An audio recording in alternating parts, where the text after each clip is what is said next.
Tubeway Army and Down in the Park from the album Replicas, our classic Six Music album of the day, and I'm very pleased to say Gary Numan is with us. Welcome to the programme. Thank you. I remember John Peel playing that track on the radio, which I think was one of the reasons that, and I think I disconnect from you, were the reasons why I went out and bought the album and saved up for the album rather than just buying the single. Right. But John Peel was quite a big supporter of yours. It was fantastic. Yeah. We did a session as his album was coming out. We did a 3-song session for him then, which was really important. But to have John Peel behind you was made a difference. Yeah. Suddenly people knew who you were. It's not the same as becoming a household name or anything like that, but it was massively important to people that are interested in music and fans of music, as opposed to people that just listen to it in a factory during the day or in a car during the day. It's a different thing. People knew who you were. I think there's also the idea that it was a better way, in a way, than slogging around the country or playing lots of gigs in London where people weren't really listening particularly. You could find a whole audience of people who themselves were sort of quite isolated, listening in their bedrooms at the time. Yeah, although I wished I had have slogged around a lot more before it happened. Becoming successful when you've got no background, really, it's quite a difficult thing to do. You're suddenly... I did a handful of gigs as a punk band. Yeah. The last one I ever did was stopped because a massive fight broke out. I only did about 2 or 3 songs anyway. Yeah. But the next thing I did after that was Glasgow Apollo, sort of 3,500 people. So I really didn't know what I was doing. I had no stagecraft to speak of whatsoever. And weirdly, and we'll get to this in a second, but that means the first time a lot of people have seen you live is probably just you standing on the stage of Top of the Pops or the Old Grey Whistle Test or something like that. Yeah, I imagine. Yeah, most people. We should do some context, because obviously you started out with a couple of singles, but your sound started evolving very quickly, didn't it?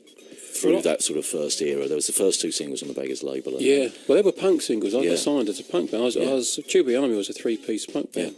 Me doing guitar and singing, bass player and the drummer.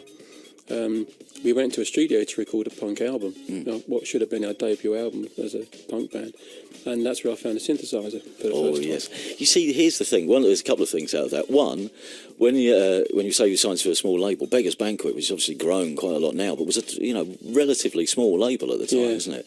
I mean, based in a record shop. Yeah, yeah. So that's cool. Yeah, Hogarth Road, Hogarth. Yeah. So you go in and hand them the demo, and eventually they come back. Did they come and see you in rehearsal or something before they signed? No, we had a gig in Wardour Street. They came to see us there, I think.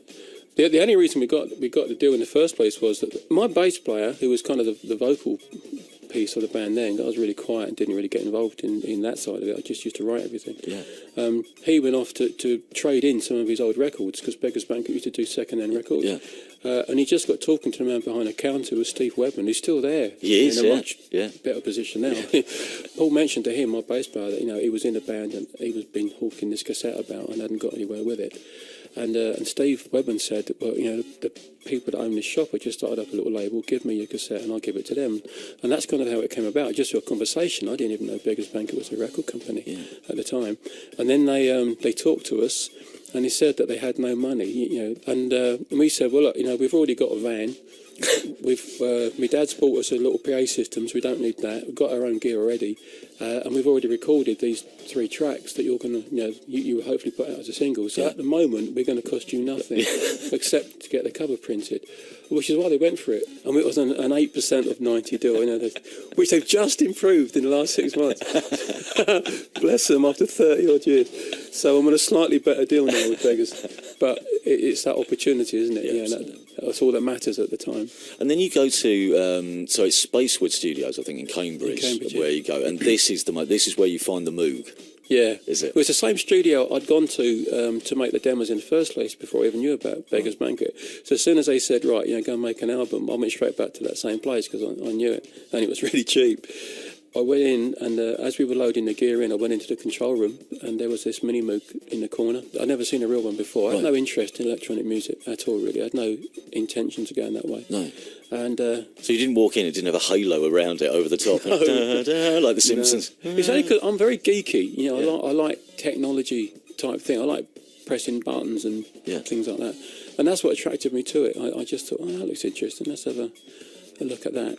And luckily for me, whoever had it before, had left it on a sound that I really loved. It was a really massive thing. So I pressed this key down, and it was just an amazing thing. It was so massive and powerful, and the whole room shook. Yeah. No, honestly, really, literally shook. No, the seat I was sitting on vibrated, and I thought, oh, that's for me.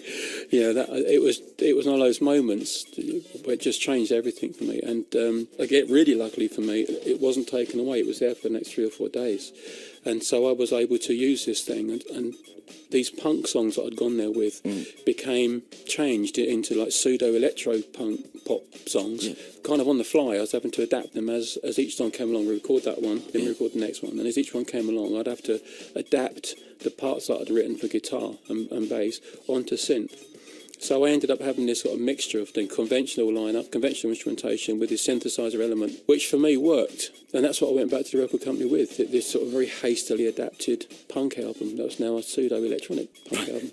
And that gets released as what's sometimes known as the Blue Album, is it? Yeah, that's it went out on Blue Vinyl. So, and that sells out. There was a limited edition, the first run or whatever sells out very quickly. But I imagine at this point, now all you want to do is try and harness the excitement of discovery since finding this a whole new raft of opportunities. Well, I didn't know how to play keyboards at all. What I'd done had just been one finger, that sort of stuff. Well, never stop the Human League. Come on. I've never got any better. I'm still pretty much play like that now. But my mum and dad, I was still living at home at the time. I was really young. I was 19 or something. Yeah. They went and bought me an old upright pub piano. Right. So I was going to say, here's the other thing about if you discover the whole world of synths at that point, they're not cheap, are they? At that point they were very expensive. Yeah. Someone's got to stump up some cash or the hire fee. Well, I didn't own one until I'd made 3 albums. Really? Yeah. Well, it takes a while for the money to arrive. So we would, when I made Replicas, for example, I think we were in the studio for, I think it was 5 days. And we only had the synthesizers for the first 2, because beggars didn't have any budget for any more than that, because they were quite expensive to rent. The weird thing was, I didn't know what I was doing at all. And you've only got these machines in for what is hours, really. Yeah. And you're trying to record an entire album using these things. And so the amount of experimentation that you could do was minimal. So it really was twiddle all these dials, which you had no idea what they did, wait until it made a good noise, record that, and then twiddle away again until it made another good noise in the middle of hundreds of rubbish noises, and then you slowly put this album together. It was the most amateurish thing that you could imagine. Where do you go? You go to somewhere called Goodsbury Studios, is that right? I think it was in Chinatown. Was it? Yeah, and it had a trapdoor on the side of the road. You lift that up and go down the staircase, and it was I think mostly reggae people used it. Yeah. It had a synthesizer. It had their own synth actually, called an SH2000, a Roland thing, but they drilled a hole through it and put a big chain which had cemented into the wall so you couldn't nick it. That was in there. How much are you in your own head though? Obviously you've got minimal time, but pushing and expressing yourself through this new medium, and thinking, well, how far can I go with this? Because Down in the Park becomes the first all synth track that you've ever done. That's right. Yeah, I wasn't aware that I was trying to sort of push any boundaries, but you're almost doing it by default, because you're using a technology that people haven't used that much before. Just by being there and doing what you're doing, you're kind of breaking new ground in a way. But it didn't feel like that. It was strange how natural it felt to me, and the sounds that we were coming up with were sounds that I'd kind of wanted to hear without realising I'd ever wanted to hear them. Just talking about the music, and saying it's a sort of voice of discovery. There wasn't, again, contextually, there wasn't anyone really doing anything like this. There was the original Ultravox, who sort of were in vaguely the same area, who you were a fan of, I think. Yes, very much so, yeah. When I got into synthesizers, I then started to look around, because for a while, I honestly thought I was the only person doing it. Yeah. Because I didn't know of Ultravox, and I didn't know about Human League and these other people that actually have been doing it for quite a bit longer than I had. So there's me going back to record companies saying, this is all going to be massive, and I want to be there. I want to be right at the beginning of it, because they didn't want to put that first electronic album out. No. They wanted me to go back to the studio and do the punk album they'd signed me up for. Yeah. So we had a big falling out about it, and eventually they put that Blue album out. But and I was so passionate about it, but I honestly thought I was the voice of one at that point. Yeah. So I then start scouring through the record collection, which was extensive at Beggar's Banquet, obviously. Yeah. And I come across some other things, and Ultravox being one of them. The thing that first struck me was simply the name. I thought it was the most brilliant name for a band. When I saw the album cover, and John Foxx looked really cool on the album, so I thought, well, that looks great. Then I looked at the song titles, very different. You know, Hiroshima Monomura, I think, was one of them on one of the albums. You know, really unusual song titles, and that kind of pulls you in as well.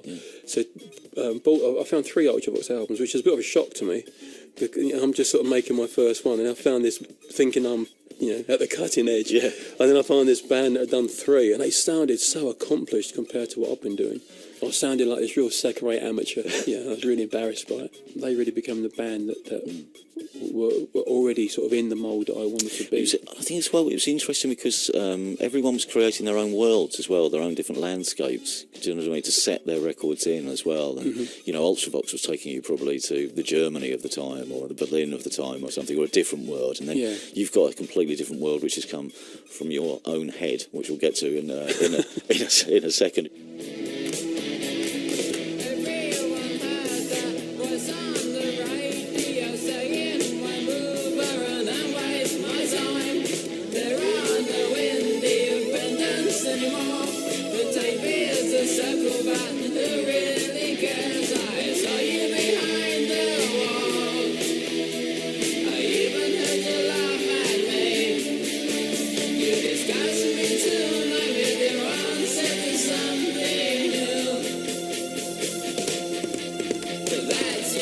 Gary Numan and Tubeway Army from Replicas, our classic 6 music album of the day. That was the Mac Man, and Gary Numan is with us. We should talk, carrying on then from what we were saying just before that track, about some of the lyrical content. Had you always been a writer at school? Had you always written stories? I'd always enjoyed it. Had you? Yeah, right. And you used to get essays for your homework, and the whole class would go, I go, yippee! Yeah, I loved it. And they say only 4 pages. No, I'd do like 12, 20 pages, these big long essays. I wrote an essay, one of my essays was about being a rock star. Was it? Which she made me read out in class as an example of how not to write. Really? Yeah, it's really quite embarrassing. Do you know, in an art class once, Miss Jones at our school, I was 12 or 13, I'd only just gone to the comprehensive, and one of the classes was draw what you're going to be when you grow up. And I draw a man standing behind 2 record players. Really? Yeah. And she said, what's that? I said, well, I want to be on the radio. And she said, oh, you'll grow out of it. It's true. True story. So, and what were you into then, as a lad, in terms of fiction? Were you reading comics as we were? Because the great thing about the 70s was all science fiction felt like it could be true. It was a brilliant era for anything which was, you know, futuristic of any sort. Because you actually thought in the year 2000, this is definitely going to happen. Yeah. Tomorrow. Yeah. The thing for Replicas, a few years before that, there had been an article in the newspaper about a group of kids that were running around London, going on underground trains. They would get off at a station, beat anyone up that was there, get back on the train and disappear again. It must have been, I don't know, 76, 77, something like that. But I remember reading that. I remember it really bothered me. I thought, oh, horrible thing. That's where the band name Tubeway Army came from that one newspaper article. Do you know what? I never knew that. Yeah. Right. And then, and also because of that same newspaper article, I started to write short stories about what I thought London might become in 20 or 30 or 50 years' time. Yeah. When I started to write Replicas, I decided to take those short stories and turn them into lyrics, which is why it's, you know, a kind of concept album, which is very, very unlikely. So it's not like it's meant to be a prophecy of any kind, but a very unlikely version of what London may become like. So it is a science fiction album, but it isn't actually based on any of the science fiction that I was reading. No. Although I was reading a lot. I used to read Philip K. Dick. I mean, Arthur into Electric, actually, is Philip K. Dick to a T, obviously. But when I actually sat down to write the songs, it was all to do with this newspaper article. I suppose we didn't know it then, but I was trying to work out whether you were writing about this futuristic thing, this place or this time, or whether it was actually